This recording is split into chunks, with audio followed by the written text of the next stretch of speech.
Good afternoon.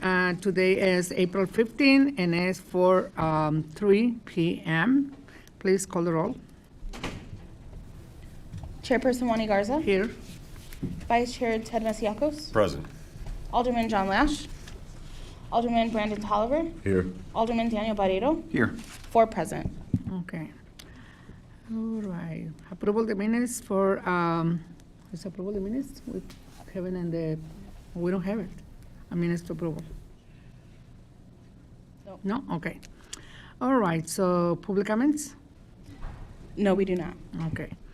All right, so the first item in the agenda, and we held in last week, is 24-0586, a resolution authorizing the Director of Purchasing to process change order to the agreement with Cordogan Clark of Aurora of the architectural design, engineering, and construction services for Fire Department Headquarters, Fire Station Number 4, in the amount of $1,021,544.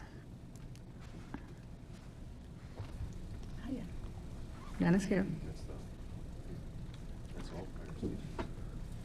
Good afternoon, Alderman. I'm Assistant Fire Chief Mike Kaufman, Aurora Fire Department. I've formulated a team of people. We're going to give you a little overview of the history of where the station came from, the costs, the fantastic features of this station that we are proposing. So I'll go ahead and get us started. This whole process started back in 2020 when the fire department decided to do a study, a fire station location study. And what came out of that study that was finally actually done in 2021 and completed was that it identified some shortcomings within our response areas in the city. Probably the most drastic shortcoming, without a doubt, in the northeast quadrant of the city. It basically identified optimal locations for moving 2 of our fire stations from one area to another and building a 3rd fire station, which is Fire Station 13, currently under construction. Following council approval, capital improvement plan for the construction and relocation of buildings was submitted and approved by council. If you can take a look at this right here, this is our current response area, and this particular picture comes right out of that survey. And what you're looking at is those green areas are good response areas. Our driving areas are shorter distances. And where we are lacking, if you look up to the north there of station number 9, that's all north of the interstate. That red, orange area, that's the area of our downfall within our current driving time response area. So that's what we were trying to improve, or actually find, which we did with the survey, and now we're looking to improve it by making these changes.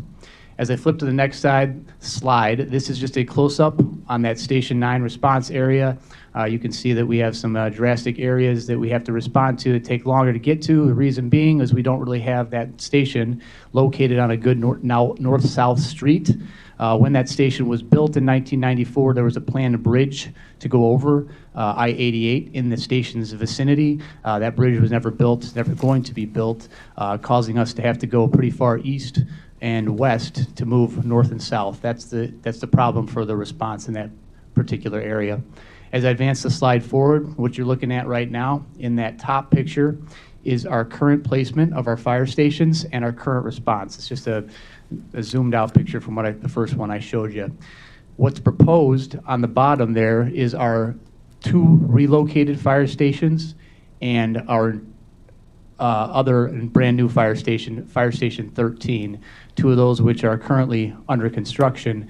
And what we're talking about today is the 3rd asset in that 3-station move to get the response completed.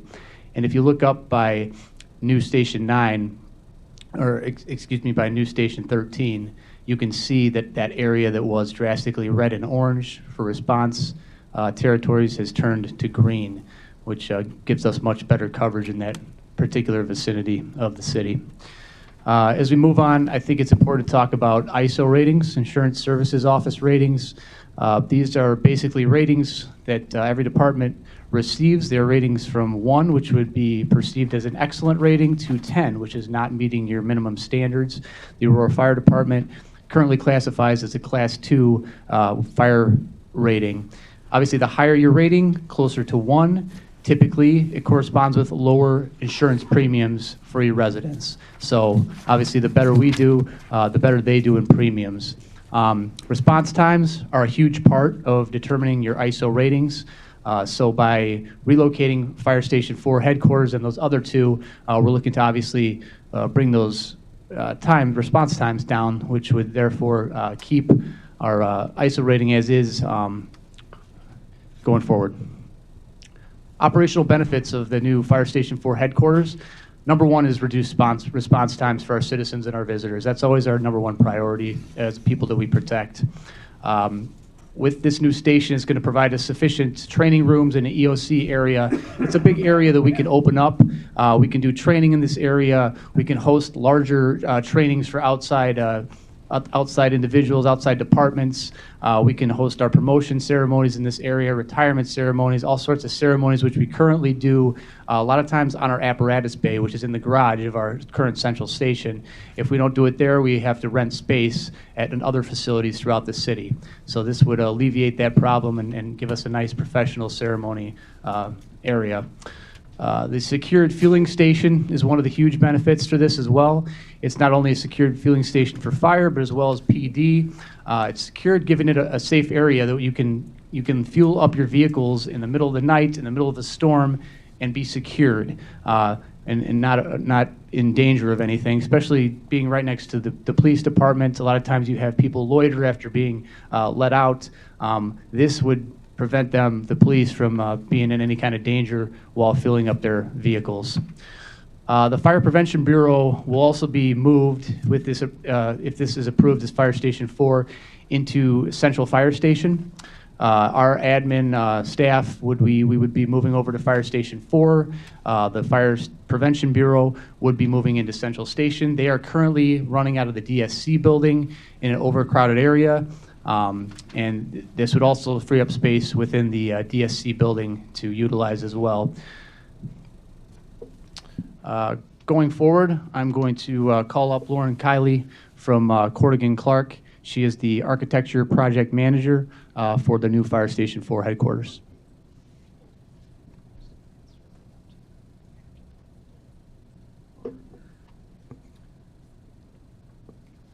Good afternoon, Alderman. As Mike said, my name is Lauren Kiley. I am with Corrigan Clark & Associates, and I'm the architect for the City of Aurora Fire Department Headquarters project that we're speaking about today. I appreciate the opportunity to speak with you and provide insight into the site layout and key design components of the project. So, the new facility is designed with functionality, safety, and long-term service in mind, supporting all departments, including the Fire Department and Emergency Management Agency, while enhancing coordination, security, and community presence to create the Aurora Public Safety Campus. The new Fire Department headquarters is proposed to be constructed on the undeveloped parcel located directly east of the current police headquarters building. The main entrance to the building will be accessed from the west, utilizing the existing parking lot area. One of the focal points of this project is to provide a new public plaza, and this space is designed to function as a welcoming transitional hub between the police and fire headquarters, while also serving as a memorial to honor the fire department and those who have served. The renderings shown on the slide provide a visual representation of the plaza and the entry design. To accommodate both buildings, we plan to extend the current paver parking area, adding capacity for the shared use and improving access.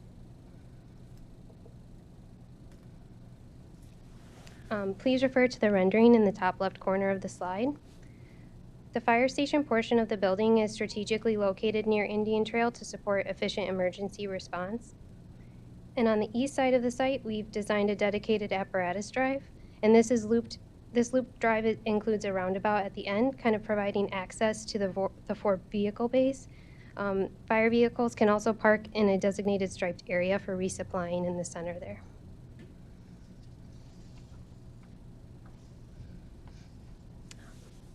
A 10,000-gallon underground diesel fuel station will be located within that roundabout area, and this will be specifically used for the fire department vehicles.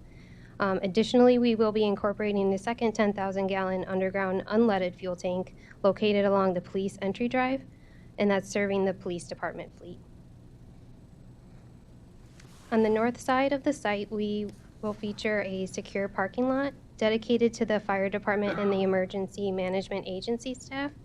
A portion of this parking will be covered, offering protection from the elements to help preserve vehicle longevity and ensure quick response readiness.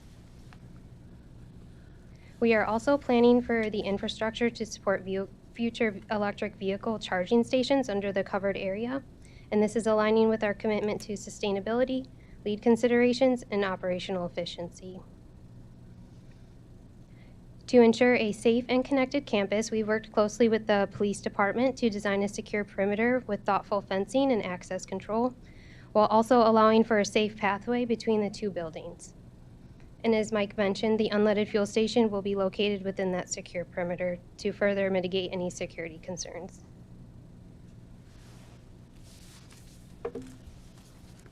Next, I'm going to be kind of speaking to some of the design components and the key features of sort of the interior design and program.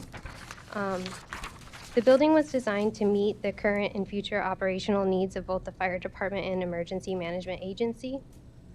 This facility is a multifunctional hub combining Fire Station 4, the Emergency Management Agency, and shared training spaces. It's designed to enhance collaboration, efficiency, and features flexible areas, dedicated administrative areas, and a storm-resilient space like the Emergency Operations Center. The layout supports emergency response, staff wellness, and operational safety, all within a modern, daylight-filled environment. At the west main entrance, a welcoming public lobby serves as a hub and social gathering space. This area is centered around the training rooms, which are shared by both the fire department and the EMA, a strategy that enhances space utilization and promotes collaboration. The slide in the upper left, or the image in the upper left corner, really highlights the level of natural daylight to enhance the space and kind of allow that natural light to get in. Adjacent to the training room is the Emergency Operations Center, and this is a vital component of EMA. The EOC and training rooms are designed with operable partitions and sound control panels. This is providing flexibility and allowing the space to expand as needed. Notably, the EOC is also built to function as a storm shelter for the facility, ensuring EMA can continue to operate during emergency events. The EMA office is thoughtfully arranged along the perimeter of the EOC with an open office zone aligned along the south-facing windows to maximize natural light. There will also be a 3-bay vehicle garage for EMA's primary vehicle fleet and a commissary supply room and EMS supply for the fire department use.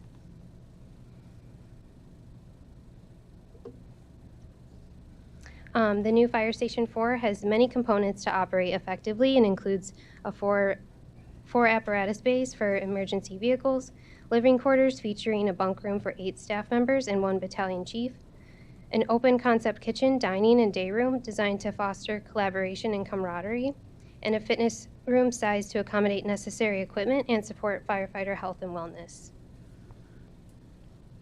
To enhance functionality and health safety, the locker rooms are positioned adjacent to the apparatus bay to provide a quick access while limiting the spread of contaminants. And the apparatus bay floor is designed to be 6 inches lower than the main floor, helping minimize the transfer of vehicle exhaust fumes to the living spaces.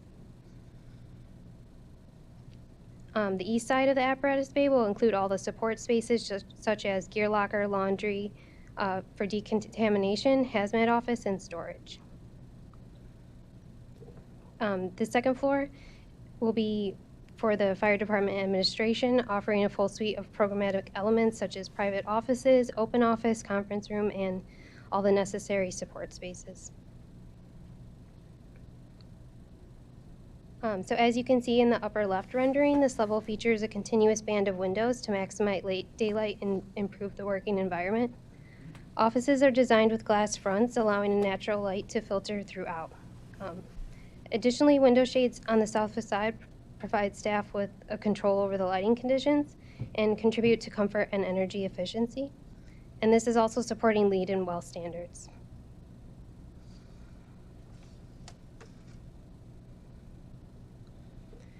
So kind of the next piece of this is kind of how we considered LEED and WELL certifications as we were kind of working through the design.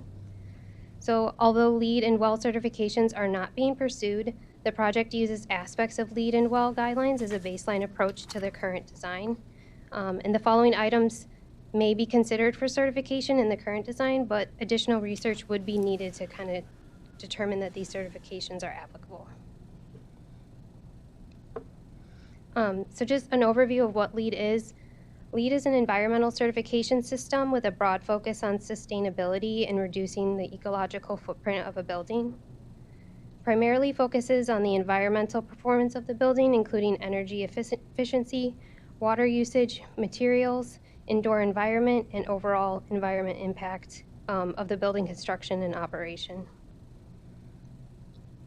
So the overall project goal was to create a high-performance, sustainable facility that reduces environmental impact, promotes occupant health and well-being, and supports long-term operational efficiency. LEED is structured into the following categories. These were the items considered for LEED, and I'm happy to elaborate on any of these further, but I will go ahead and just highlight 3 of these for time's sake. So location and transportation is the first category, and the project incorporates a sustainable site and transportation strategies, including development on a previously used site, access to multiple public transit lines, and a reduced parking footprint that meets local code. Infrastructure is also in place to support future electric vehicle charging, which is reflecting a forward-thinking and environmentally conscious approach. The next item is materials and resources. The project supports sustainability through centralized recycling collection areas and waste management plant that reuses excavated soil on site for the ditch infill and berm construction, minimizing waste and promoting resource efficiency. Indoor environmental quality. The project prioritizes indoor environmental quality with compliance with ASHRAE for indoor air quality and uses low-emitting materials that meet the Illinois VOC limits. Multi-zone interior lighting and LED fixtures enhance occupant comfort. Additionally, automated window shades on the south facade optimize daylight and energy efficiency. WELL is another standard that we use to improve and influence our design. And what WELL is the WELL building standard is a performance-based system for measuring, certifying, and monitoring features of the built environment that impact human health and well-being. It focuses on how building, through thoughtful design and operation, can enhance the physical and mental well-beings of the occupants. So similarly to LEED, WELL is structured into the following categories, and these are what were considered for the WELL standard. I'm just going to go ahead and highlight 6 of these today, and please note that some of these do overlap with LEED. For water, the project implements low flow fixtures and water efficient systems to promote water conservation. For lighting, we are maximizing the natural light with strategic window placement and using adjustable lighting systems to support occupant comfort. Movement, we are encouraging physical activity through an on-site fitness room, easy access to stairs, and proximity to the bike paths and public transportation. Sound, we're ensuring acoustic comfort with soundproof partitions and noise-reducing materials like acoustic ceiling tiles, sound panels, and carpets. Mind, supports mental well-being through quiet spaces, nature views, and a design that emphasizes stress-reducing materials and abundant daylight. And lastly, community, enhancing the social connection with flexible, collaborative spaces and provide inclusive facilities like gender-neutral bathrooms and showers. So. This comprehensive approach fosters a healthy and productive and conscious environment for all occupants.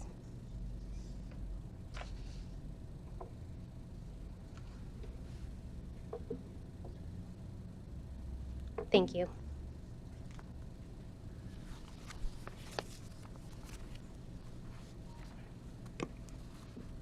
Good afternoon, members of the Finance Committee. My name is Natalie Weiser. I'm the Emergency Management Coordinator with the City of Aurora. Is this still on? Are you okay? The Aurora Emergency Management Agency serves as a centralized organization responsible for the strategic development, coordination, and direction of emergency and disaster operations across our city. As Aurora continues to grow in population, complexity, and risk, it's critical that our emergency management capabilities grow with it. And that starts with the infrastructure from where we work from. Currently, the agency operates out of the third floor of the police department, a space that no longer meets our operational needs. Our responsibilities have expanded significantly, and while staffing has grown to meet those increasing demands, we no longer have the space to support additional personnel critical to the program's continued success. Some team members are currently working in areas that were never intended to serve as offices. This is limiting productivity and efficiency in day-to-day work. The current facility we're operating out of presents several core challenges. Those challenges include insufficient space, lack of flexibility and functionality, security and accessibility barriers, outdated technology and infrastructure, and we have a gap in being able to integrate our community volunteers in day-to-day work and emergency work. We are proud to be an accredited emergency management agency through the state of Illinois, and this status is not just symbolic, but it reflects our demonstrated capability to prepare for, respond to, recover from, and mitigate against all types of emergencies and disasters. But maintaining and building upon that success requires a facility that will match the caliber of our commitment. The new emergency management building has been intentionally designed to ensure continuity of operations, adaptability, survivability, and resilience in our dynamic risk environment. Our approach is grounded in real-world threats and informed by lessons learned from both local and national incidents. Some of the resilient infrastructure features are self-sustaining capabilities, redundancy by design, a hardened structure, integrated technology, and secured storage, and resource allocation in staging areas. This location was also strategically selected and balances physical security, the infrastructure access, and has a central proximity to primary personnel and our partners. Along with the strategic location advantages, we also designed the facility with long-term resilience and growth in mind. Aurora faces a broad range of hazards, and our facility was designed to manage the consequences of the natural, technological, and human-caused hazards and risks we face every day. This building is not just about reaction, but it's supporting anticipation, coordination, and consequence management before, during, and after incidents. The building design was designed for functionality and flexibility across all phases of emergency management. Those phases include preparedness, response, recovery, and mitigation. It includes features that enhance daily operations, and those features can be scaled seamlessly during crises. We have a fully equipped emergency operations center with cutting-edge technology for real-time situational awareness and coordination. We have 2 adjacent training rooms that can operate independently, or they can be combined together or with the EOC to focus on exercises, workshops, and workforce needs. Dedicated conference rooms for planning meetings, strategy sessions, and policy coordination. We will now have adequate office space for staff and partners, and accommodations for sustained 24/7 operations, wellness, and rest. Volunteers will no longer feel unintegrated into the work that they do day to day, and they will be able to come in and perform work in an environment that they deserve. We'll now have secure garage space and ample storage for resources.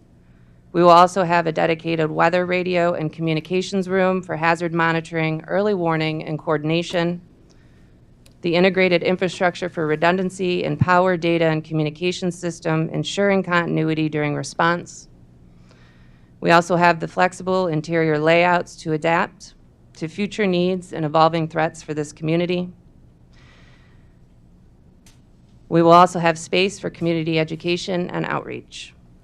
This new facility is not just a building, but it's going to be a foundation for whole community resilience in Aurora. As I mentioned, a vital part of our agency's success is our emergency management volunteers. They contribute 4,500 to 4,700 hours annually in volunteer service in support of public safety, emergency operations, planning, exercises, public education, and outreach. These trained individuals are a powerful force multiplier, extending the city's capabilities during both blue sky days and major incidents. However, due to space constraints and security protocols, our current facility hinders our ability to fully engage and integrate our volunteers in the way our program needs it and in the way they want to be involved. This is creating a disconnect from the very Aurorans who are eager to serve. This new facility will also be an investment in the people who choose to turn their compassions into action. Over the last 6 years, we've seen exponential growth in our agency and the broader emergency management program. This facility is designed to scale alongside the projected economic, residential, and other growth of Aurora. Our program and matched facility should simultaneously lay the groundwork for a shifting threat landscape. Cyber incidents, space weather, transportation risks, pandemics, climate change, more frequent and severe weather, autonomous weapons, and an ever-increasing public dependency on the power grid demands new levels of readiness and action in Aurora. This building will not just be for today's emergencies, but it's built for the tomorrow that we cannot yet see. The city may enjoy the peace and calm of today, and emergency management remains focused on identifying and combating the risks of tomorrow. This facility will be an investment in Aurora's safety, readiness, and resilience. I thank you for your time, and I now will ask Mr. Chris Minnick to stand.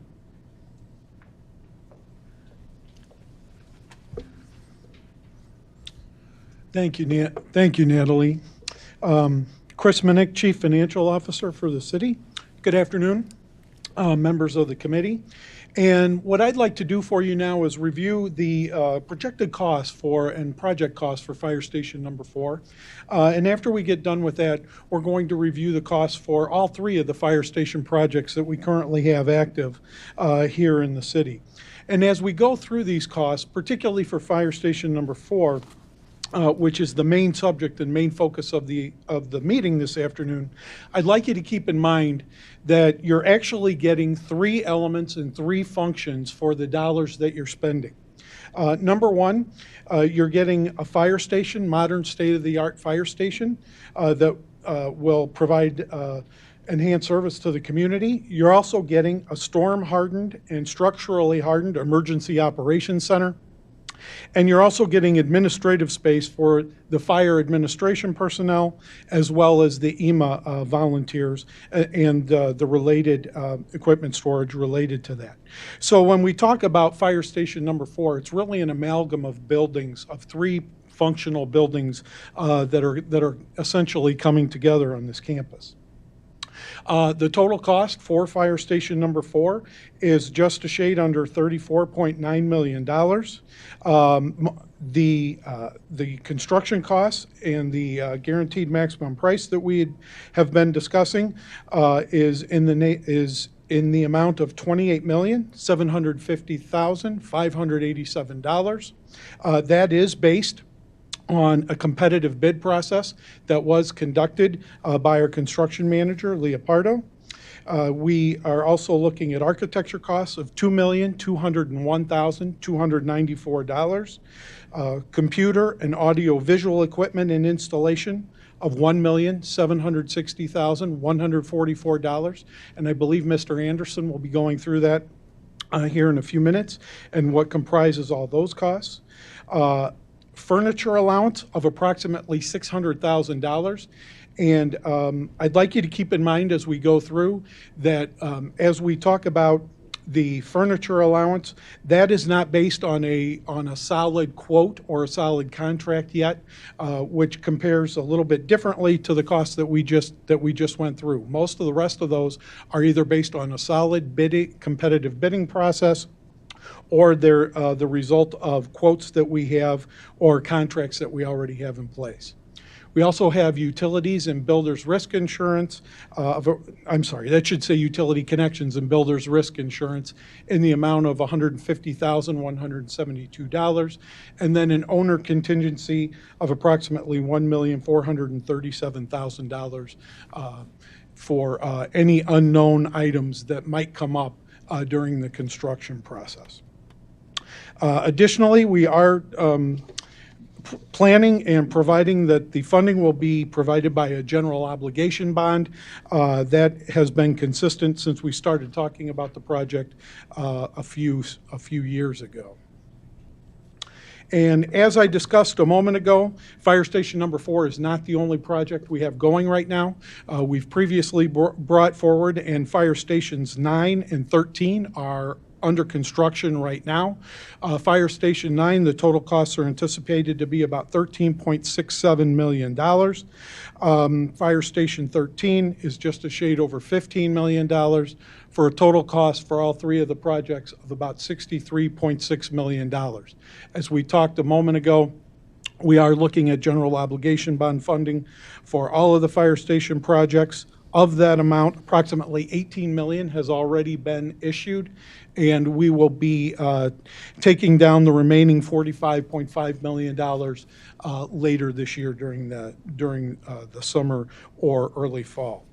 And to date, we've expended almost $5.6 million on the projects, mainly as a result of design fees and things of that nature. However, you will see that Fire Station 9 particularly is coming out of the ground quite nicely, and Fire Station number 13 has had a lot of the grading work and earthwork done in its general proximity.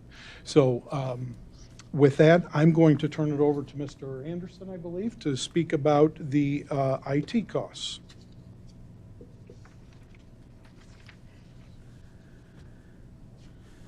Thank you, Chris. Chair Garza, members of the committee, Jeff Anderson, Deputy CIO. One of the things to point out, the number that Chris did point out here, I'd just like to add that our fire stations in particular, and this I think is true for any city, our fire stations in particular, but Fire Station 4 specifically are going to be our most technologically advanced buildings we have. If you think about all of what's going on in those buildings and all the technology they need to get the firefighter paramedics out the door as quickly as possible.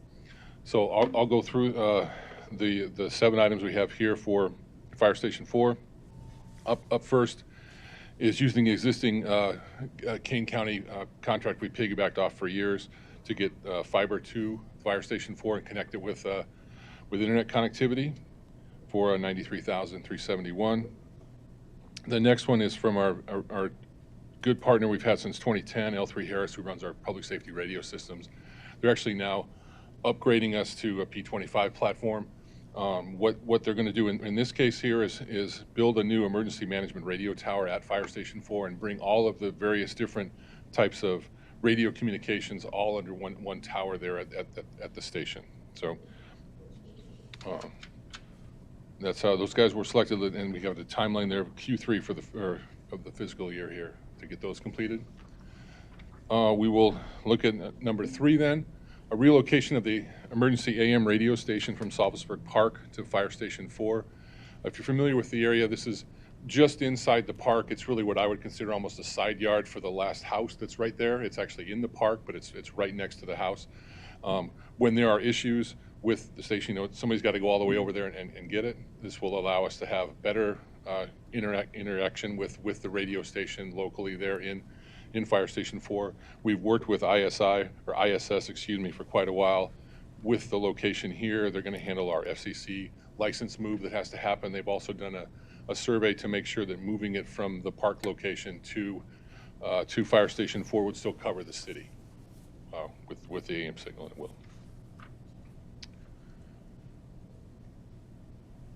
And then the next one is the network Wi-Fi and CCTV installation at Fire Station 4.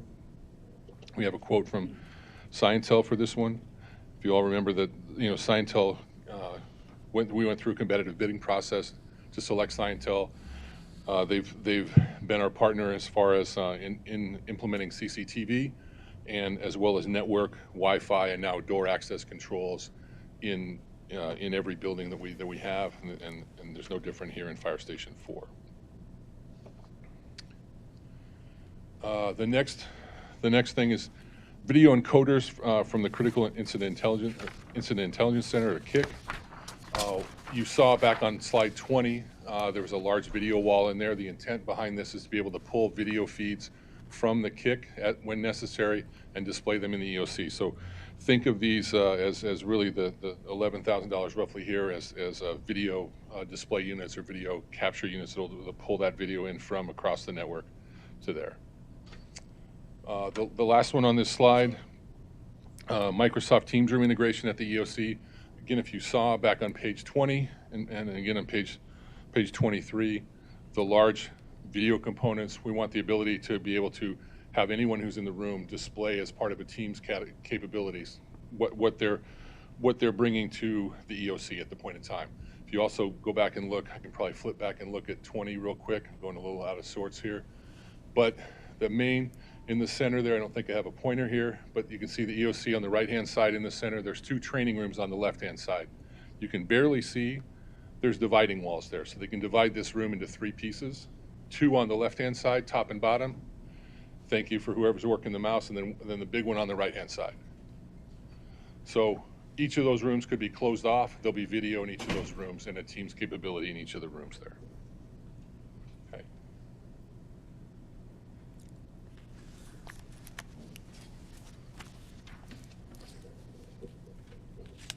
And jump ahead to the last one. This one is for information only. At this point, we'll be bringing a change order for the Purvis Fire Station alerting system separately for all the stations. Once they all get resettled, we're currently in the process of implementing the fire station alerting system. We will put it out at all of the stations. We'll move from old 4, if you will, to new 4, old 9 to new 9, and we'll install at 13. So that's what's going on here with the change request for this. Okay, and this one specifically is moving from the current 4 to the new 4 location. Any questions on any of the IT items I have here? Questions, comments? So if not, I believe we'll turn it over to Jolene to talk about cooperative purchasing.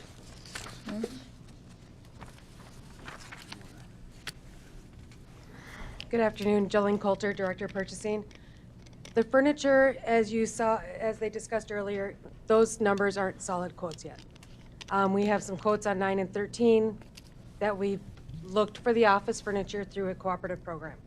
Cooperative program is allowed through the state, through the federal government, as long as there's joint purchases. So that's what we've done, is we've reached out to vendors who do cooperative purchasing for office furniture.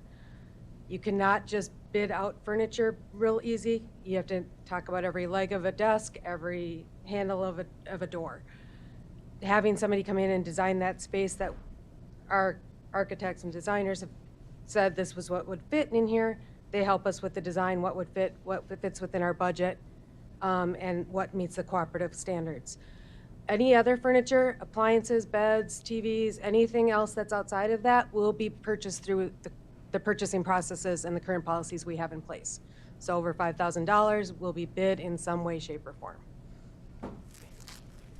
And that's all I have, and then I think Lee McMillan is next from Leopardo. Thanks, Jolene. I'm Lee McMillan. I'm with Leopardo Construction, with the construction manager. I just am here to give you a quick update. As Chris mentioned, there are 2 other stations under construction right now, Fire Station 13 and Fire Station 9.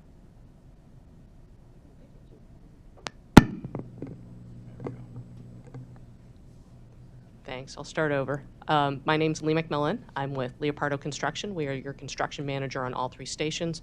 I'm up here to just give you a quick update on the status of construction for the other 2 stations that Chris mentioned earlier, Fire Station 13 and Fire Station 9.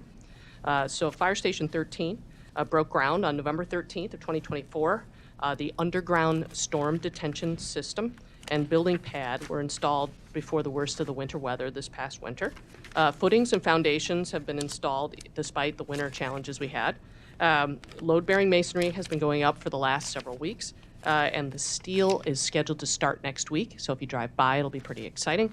And the station is on schedule to open in December of 2025, and the project is on budget. We go to the next page, page 32. Station 9 broke ground on December 3rd, 2024. Foundation work is ongoing with masonry to begin in the next few weeks. The schedule allows for good workflow. As we bid the projects, we set up the schedules so that they were just slightly staggered from 13 to 9. That allowed for some economies of scale during the bidding process, and we have roughly 90% of the subcontractors are the same from one station to the other. So the city did get the benefit of folks that are going to have that learning curve coming off of one station to the other because they are very similar. So those synergies will be recognized in our schedule. And the project is on schedule for completion in early 2026, and that project is also on budget. Back to Mike.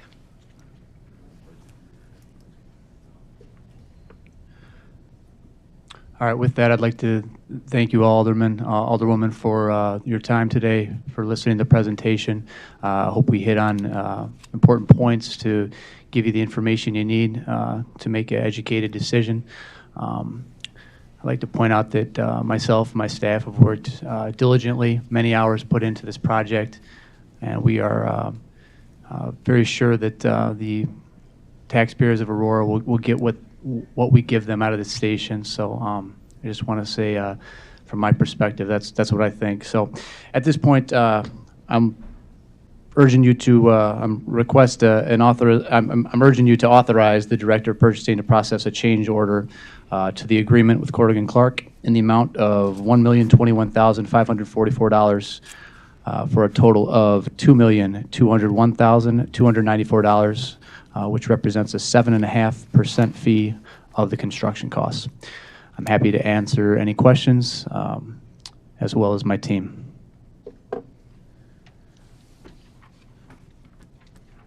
Questions, comments? Yes? Who's- I have some questions, Yes? Madam Chair. One question I have is, if we take the 35 million and subtract, let's say 15 million from what Station 13 is costing, that's 20 million. What is the portion attributed to the cost from the EOs, from EMA and the fire admin?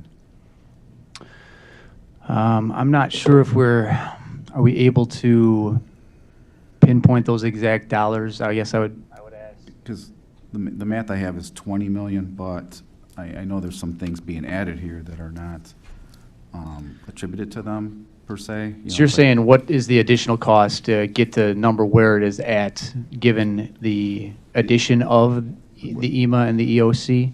Yeah, like what is the addition, the additional cost or percentage of the project? Maybe it's by square footage, I don't know. Sure. Good evening, Jeff Montanari with Leopardo, project executive. So it's hard to say exactly if we were to, pull one part out of the building, how much would that be worthwhile? Because when we bid it out, we obviously, go for the whole package. But in comparison to other similar projects, or just kind of looking at, overall square footage costs or lump sum costs, it did look very comparable to others. But it's really hard to say if we pull out the EOC that, that would be X amount of dollars. Okay. Just trying to get a sense of that additional cost, because I think it was pretty well known that the this new station was going to include the fire admin, but I think the EOS, the EMA part is I think the big driver for the difference. We may be able to do some analysis to try to kind of get high-level numbers of that, but it wasn't something that we prepared with the bid documents or a breakout that we asked for, as opposed to like a project alternate to consider. Yes?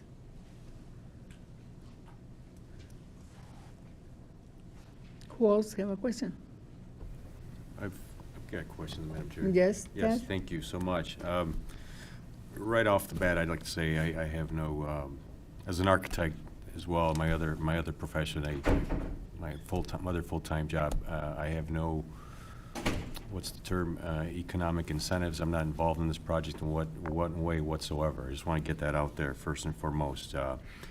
But as an alderman, I do have additional questions from last week, and I'd like to thank staff for getting together with us a few days ago, Alderman Lash and I. But I still have some more questions here because I just feel like I'm getting stumped some more. Even today. So I hear about station number 13 and number 9, they're on budget, but I look at the budget book document and we're over budget, what we allocated. We allocated 41.4 million total, and if you hear Mr. Minnick here, we're right now at 63.6 million total. It's not some small dollars. And I want to find out too, the other question, I mean, if you want to answer that, I've got more questions, but. Again, keep in mind, these were multi-year projects. They were bid over a series of budgets. So it's not just the current budget that you need to look at to go back and be able to pull together what the budget figures actually are, because we did have some expenditures out they came out of the 2022 bond fund, the 2023 bond fund, and they're coming currently out of the 2025 A bond fund. So as we have gone through the process, we've had various figures in the budgets for those particular years as we've rolled forward.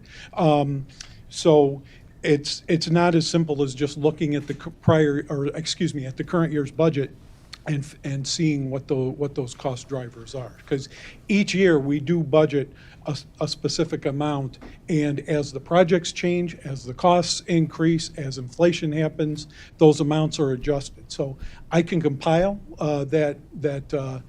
what has been budgeted for each of the stations in each of the years and certainly get that to you. I would certainly accept that, Mr. Minnick. I appreciate that very much.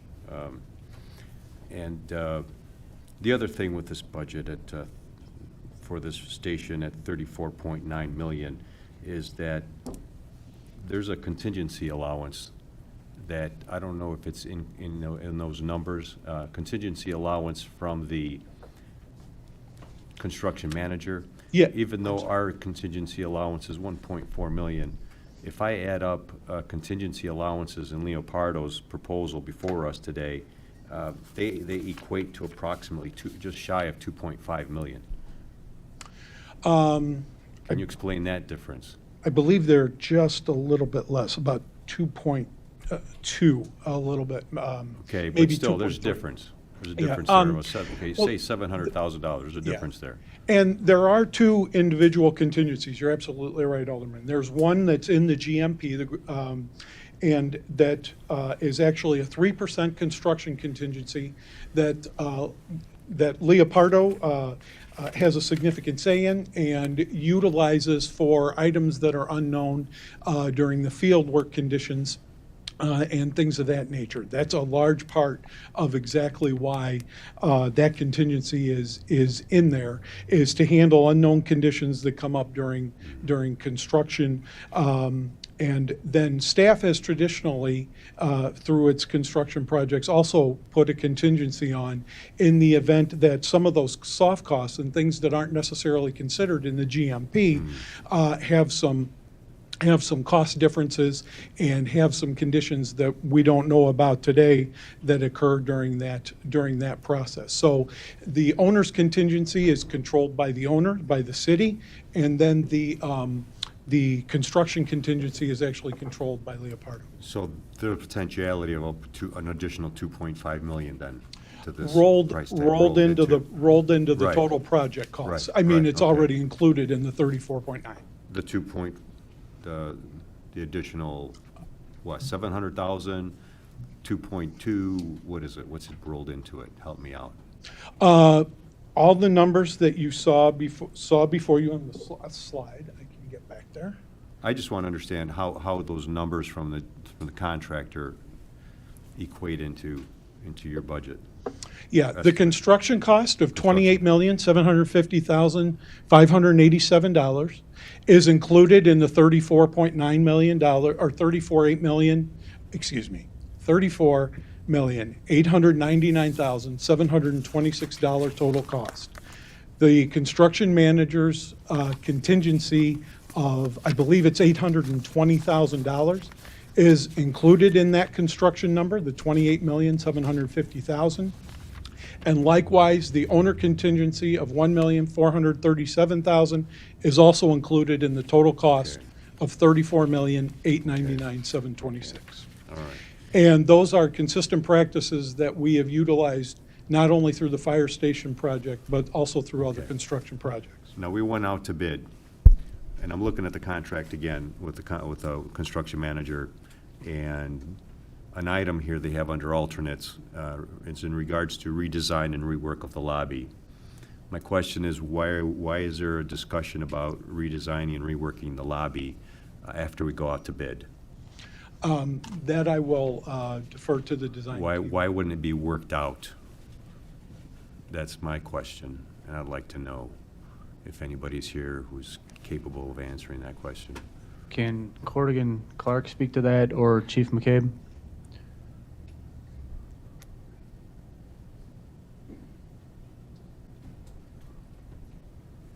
And I will say here, the words are, that are on here is, the original design carried a significant cost premium.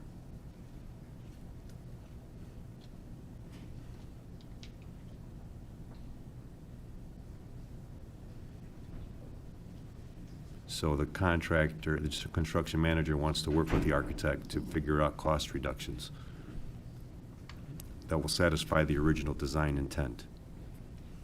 Can you help me understand what you're looking at? I am looking at Article 12, alternates, Is this, item number 3. is this the architect's contract? This is yours. Oh, sorry, lobby stair. That was the part that, Right. Okay. Right. got it.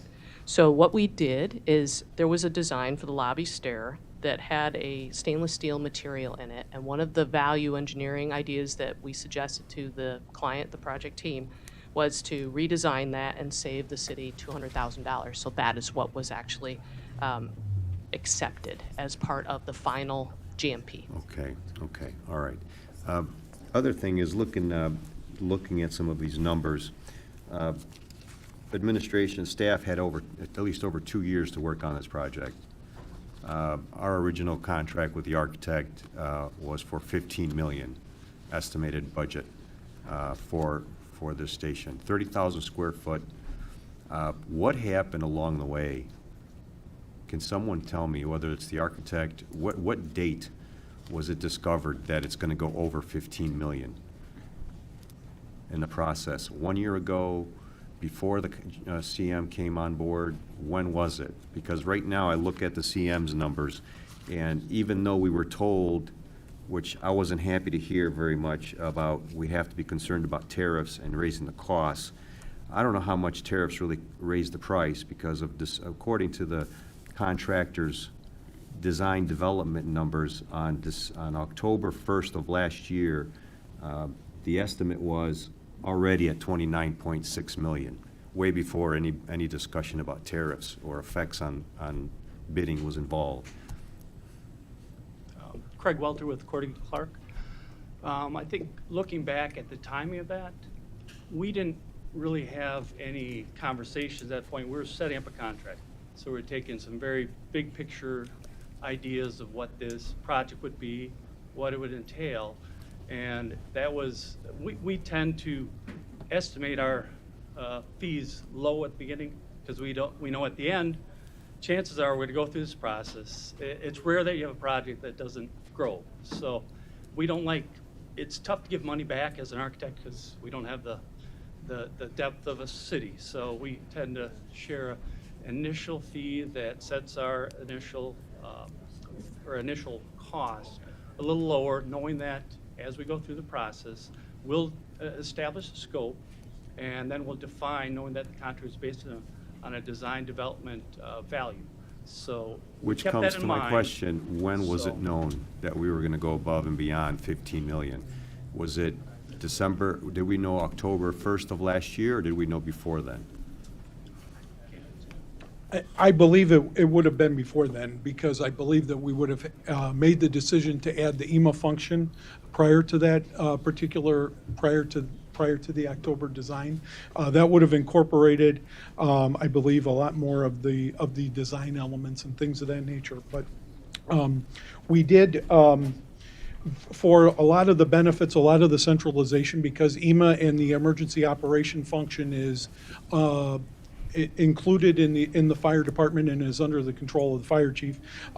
There was a decision that was made to add that function within the building and kind of centralize on that campus, bring the essential equipment for quick response to that public safety campus, acknowledging that it is turning into and would be, with the construction of the headquarters and the station, a public safety campus. So that is why a lot of the decision was made at that point, as well as the size of the EOC and the structural hardening. That was also a decision that was made at some point during the process. Can't remember exactly when, but to make sure that the EOC could function in the event that there was some kind of disaster. It was improved structurally at that point. Well, I will tell you also, looking at the plans, having the opportunity to look at the plans, there's some things that I don't understand. I think there are opportunities to create some more efficiencies on the floor plan. I don't know why there needs to be a separate kitchen for the fire department administrative team. I know they have 2 private full bathroom showers as well, separate from the regular fire station. We did talk about an additional space was put in there for future growth, which I still trying to understand if there's any flex space. Nobody really talked about it, but long story short, I think there is also an opportunity to look at the plan and maybe, I know we want to give the community the best it wants. We want to give our staff the best as well. The question is at what expense? Because at the end of the day, the taxpayer's paying for this, all of this, when it comes down to it. I will submit that there were significant operational considerations and some significant operational discussion that went into the design of the building, went into the function of the building, went into the items that were placed into the building, that were there and designed into the final elements. So, and I don't know if Mr. Kaufman or Chief McCabe or Ms. Weiza, if there are any items that you could add as to some of the operational considerations, et cetera? Yeah, Alderman, I could speak to what you asked about separate showers and separate kitchens. I mean, that's pretty consistent with the way we operate now. Central Fire Station, we have our own kitchenette area for the admin, and then on the other side of the station where the guys live, they have all their operations over there. So to be honest, we spend a lot of our time eating our lunch from our desk, working from our desk. So Okay. we go, I warm my lunch up, I sit back down at my desk. It's a pretty common. This is where I'm coming from. Okay. You're on top, you're in the same square structure per se as EMA. EMA has a small little narrow kitchenette, enough to have a microwave, enough to put a coffee pot. You're upstairs from them, you get a full kitchen with a range, nice table, chairs to sit back on. I don't understand why maybe we have a separation between the two and not everybody can, from EMA and the chief's, I should say the chief's team, AFD can share to some degree. So with the space flexibility, absolutely in the daytime, emergency management staff and volunteers could go up there who's authorized to be in the building. However, the kitchenette was put in mind because when we have 24/7 operations in an emergency, or we're hosting a workshop or a Okay. training, we don't want outside people who aren't authorized to walk through the building to go upstairs to that area. So that's why we had put a kitchen in directly to support the EOC. So that's where the two differences came from. Okay. That helps. Madam Chair, given the nature of the time, Yes. Excuse me? given the nature of the time and the 5 o'clock schedule, I'm wondering if we could hold these 2 items over until next Monday at our regularly scheduled IT meeting. There seem to be ongoing questions. I'm not sure how the rest of the council feels, but The second item we not mentioned yet, we need to go through. So in this item, do you want to put it on hold again, or what you want to do? That's what he's recommending to put What do you recommend? well, What you wanna do? there's still two, so it's not going on tonight's COW meeting, which means it would go to the next Yeah, COW but I either already way. asked, and they told me we can continue. Yes, But we got the until- public here for, yes. How long are we gonna That's why continue? we're asking, right? Yeah. Well, what do you want to do with this item? I'll make if that's a motion, I'll second the motion to hold it till next Monday, this coming Monday. Okay. and I so- guess if we have any more specific questions, I do feel like staff did a good job meeting us, and more questions have come up between then and now, so. Okay, so you want to put this one, the 240586, right? I think let's put both. And you want to put both, the 25-0259? Correct. And your second? Second. Okay. Motion made by Alderman Lash, second Alderman Ted Misiacos. All in favor, or? Aye. Aye. Okay. All right, so now no other item to discuss, so we're going to put on hold. So Motion to adjourn. motion adjourned by Ted Second. Misiacos. Second Alderman Lash, 5:04. Thank you very much.